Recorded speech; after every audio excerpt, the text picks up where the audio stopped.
నా భారతం అమర భారతం. స్వామి వివేకానందుని సందేశం.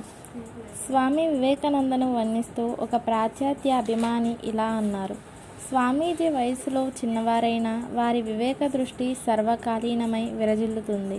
ఈ నిరూపణను మనం అతిశయోక్తిగా కాక యథాతథంగా ఆమోదిస్తే వివేకానందుని తత్వదృష్టి ప్రస్తుత కాలానికి ఎంత ఆవశ్యకమో నిర్ధారింపబడుతుంది. వారు కనీసం 40 సంవత్సరాలు కూడా జీవించలేదు. 20వ శతాబ్దారంభానికే కీర్తిశేషులయ్యారు. ఆ తరువాత మనకు 2 ప్రపంచ యుద్ధాలు సంభవించాయి. శాస్త్ర సాంకేతిక విజ్ఞానాల్లో మనం ఎంతో పురోగమించాం. తత్ఫలితంగా ప్రపంచం మొత్తంలో ఊహించని మార్పులు చోటు చేసుకున్నాయి. దానితో పాటు మానవుని దృక్పథంలో, జీవిత విధానంలో చాలా పరిణామాలు సంభవించాయి. సిస్టర్ నివేదిత మాటల్లో వివేకానందునికి భారతదేశం అతి పునీతము, పూజనీయమైన మహారాణి. అలాంటి దేశం ప్రస్తుతం స్వతంత్ర దేశమైంది.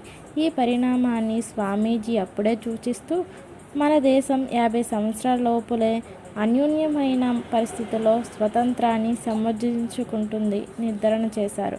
అయితే మిగతా ప్రపంచ దేశాల వలనే భారతదేశం కూడా ప్రస్తుతం వారి కాలంలో వారెరుగని సమస్యల వలయంలో చిక్కుకుంది.